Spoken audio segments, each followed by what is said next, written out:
Assalamualaikum warahmatullahi wabarakatuh.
Alhamdulillahilladzi arsala rasulahu bil huda wa dinil haqq liyudhhirahu ala dini kullihi wa kafa billahi shahida. Ashhadu an la ilaha illallah wahdahu la syarika lah wa ashhadu anna Muhammadan abduhu wa rasuluh. Allahumma salli ala Muhammad wa ala ali Muhammad. A'udzu billahi minasyaitonir rajim. Bismillahirrahmanirrahim. Ya ayyuhalladzina amanu ittaqullaha haqqa tuqatih wa la tamutunna illa wa antum muslimun. Da'awna naskurullah alladhi haraka qulubana wa haraka ukulana hatta namnahal quwata lil qiyam bihadal hadas. Let us thank the Almighty who has turned our heart, moved our mind, so that we were given the power to perform this event. Sidang Jumat yang berbahagia, marilah kita panjatkan puji syukur kehadirat Allah Subhanahu wa taala yang telah menggerakkan hati kita, menggerakkan pikiran kita sehingga kita diberikan kekuatan oleh Allah Subhanahu wa taala untuk melaksanakan perintahnya. Dan semoga salam dan kesejahteraan dilimpahkan kepada pemimpin terbesar umat manusia sedunia, Nabi Muhammad sallallahu alaihi wasallam. Sidang Jumat yang mulia yang terpilih oleh Allah Subhanahu wa taala diberikan kekuatan untuk melaksanakan solat Jumat. Marilah kita tingkatkan ketakwaan kita pada Allah Subhanahu wa taala, takwa yang diwujudkan dengan kecintaan kita kepada Allah dan Rasul-Nya melebihi kecintaan kita kepada yang lain. Kecintaan kita kepada yang lain itu adalah sebagaimana termaktub di dalam surat Al-Imran ayat 14. Zaina linnasi hubus syahawati minan nisa'i wal banina wal qanatiril muqantarati minad dhahabi wal fiddati wal khairi musawamati wal an'am wal has. Zalika mata'ul hayati dunya wallahu indahu husnul ma'ab. Dijadikan indah manusia kecintaan kepada apa yang diingini, yaitu 7 hal. Ya. Yang pertama, mencintai lawan jenisnya. Di dalam Al-Quran itu Zuina linnasi hubus syahawati minan nisa. Ya. Laki-laki senang sama perempuan. Kemudian anak. Yang kedua anak. Yang ketiga harta yang banyak yang berupa emas, ya, perak, kuda pilihan, binatang ternak, dan sawah ladang. Itulah kesenangan dunia, kata Allah, wallahu indahu husnul ma'ab. Ya, sesungguhnya tempat kembali yang lebih baik adalah kepada Allah Subhanahu wa taala, diberikan dalam bentuk surga. Surga itu lebih baik daripada 7 kesenangan dunia itu. Itu harus kita bangun keyakinan itu sehingga kita menjadi manusia yang ati'ullaha wa ati'ur rasul wa uli amri minkum.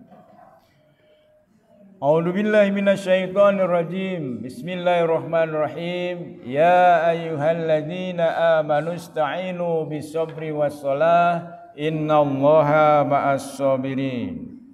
Wala takunu lima yuktalu fi sabilillahi amwat bal ahya'u walakin la tash'urun. Wala nabluwannakum bi syai'in minal khawfi wal ju'i wa naqsi minal amwali wal anfusi was samarat wa basyiris sabirin.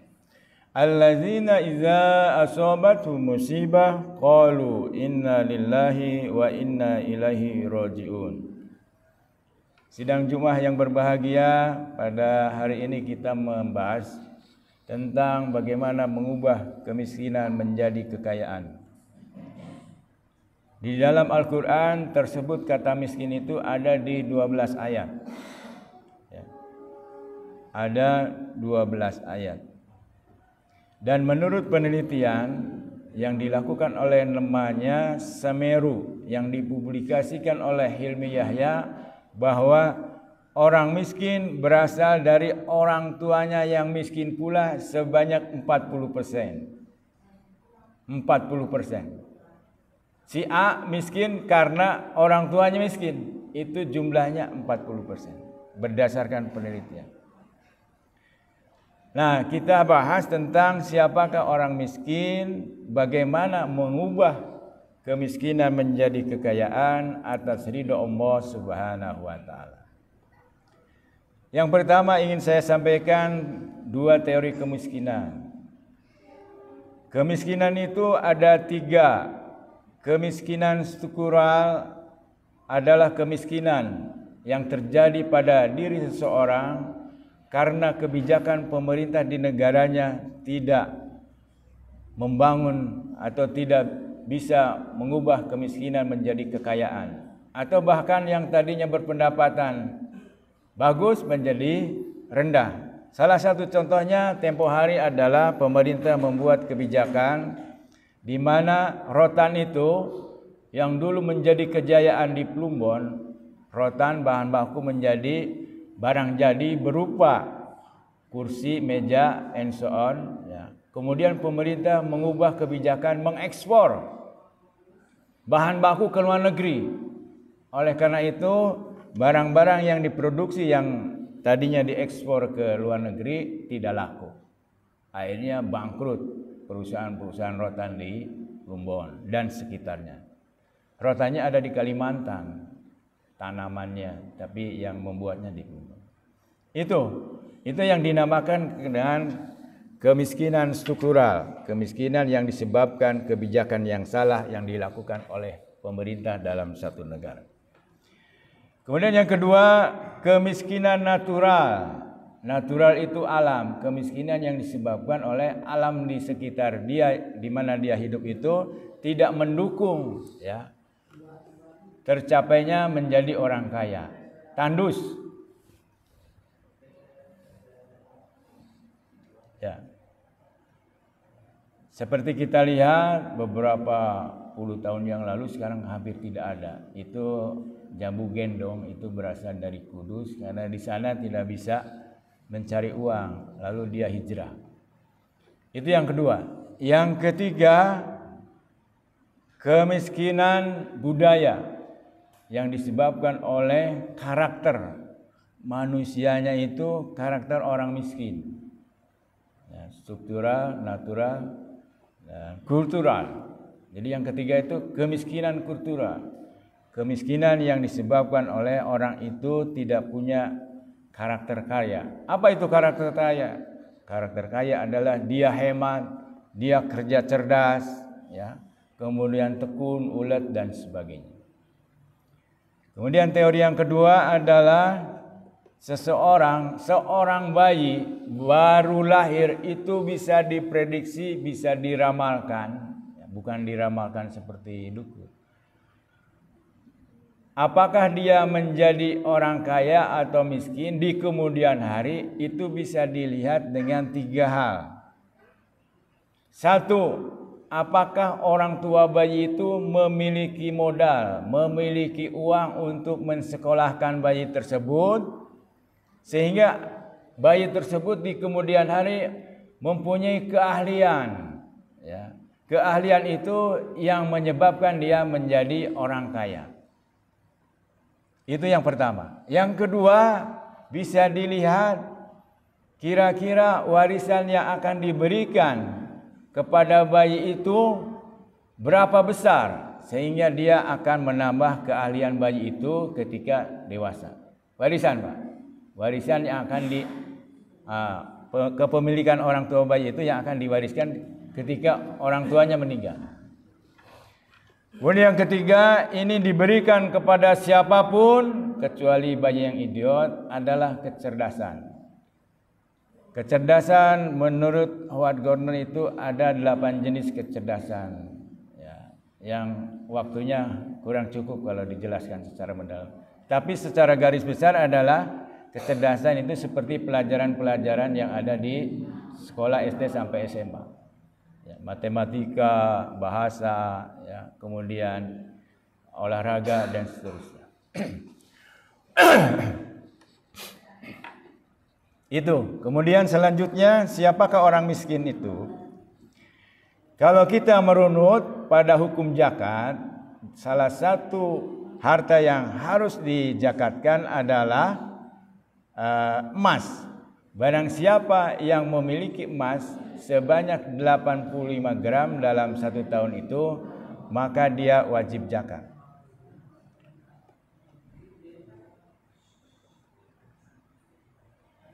Oleh karena itu 85 gram itu menjadi patokan, ya. Kalau seseorang memiliki harta sebanyak 85 gram minimal, dia adalah termasuk orang kaya. Tidak wajib zakat. Barang siapa yang memiliki emas di bawah 85 gram emas dalam tahun itu, di bawah ya, itu dia tidak wajib zakat, maka termasuk orang miskin. Karena orang miskin itu adalah salah satu orang yang punya hak mendapatkan zakat, menerima zakat. Nah dari situ 85 itu dibagi 12 bulan jatuhnya 7,08 gram emas. Ini yang tetapnya 7,08 gram emas dari 85 dibagi 12. Oleh karena itu barang siapa yang berpendapatan senilai 7,08 gram emas maka dia orang kaya. Jadi dicari dulu dia. Punya kekayaan 85 gram, di atasnya oke, dia orang kaya. Kalau di bawah orang miskin. Nah ketika tidak punya, maka penghasilannya sebulannya berapa? Yang tetapnya itu jumlah gramnya Pak. Tapi kalau harga emasnya berubah-ubah. Sekarang katanya sudah tinggi sekali itu. 1.400.000 berapa? Jadi 7,08 gram emas kali 1,4. jika harga 1 gramnya itu 1,3. Oleh karena itu, siapakah orang-orang miskin itu? Adalah orang yang berpendapatan dalam 1 bulannya di bawah 7,08 gram emas. Itu ya, kalau ada yang berbeda pendapat kita diskusi setelah Jumat ini. Itu runutan berpikirnya. Lalu pertanyaan yang sangat penting adalah bagaimana merubah kemiskinan menjadi kekayaan. Bersumber dari surat 53 ayat 39. Ya, bahwa hasil berbanding lurus dengan usaha. Jadi kalau hasil kita pengen bagus, maka yang diperbaiki adalah usaha kita.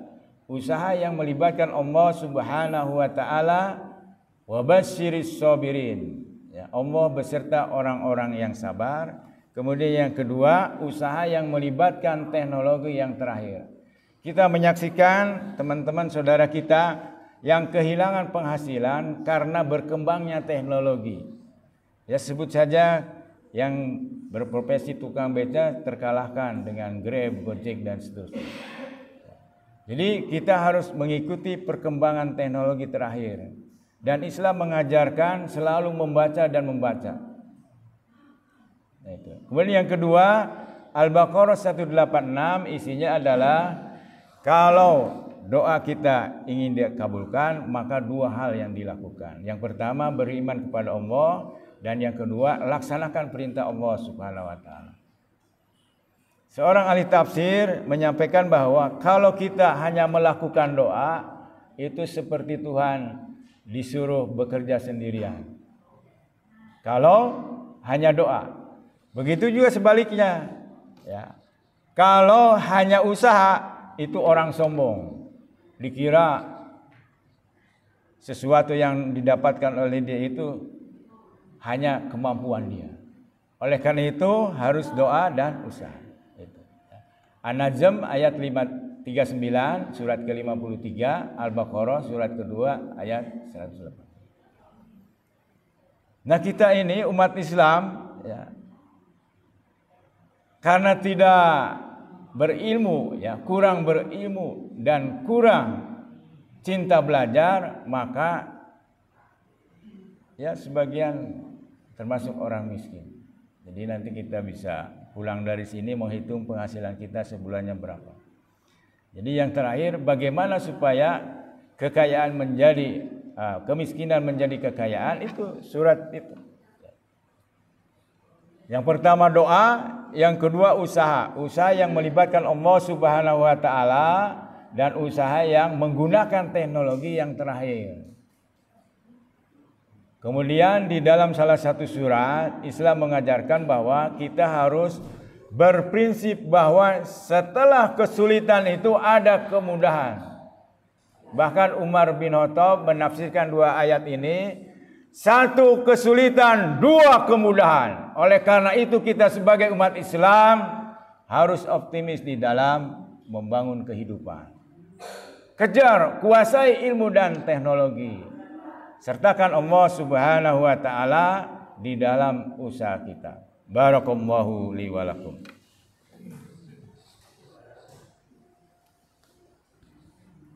Allahumma shalli wa sallim ala sayyidina Muhammadin wa ala ali sayyidina Muhammad.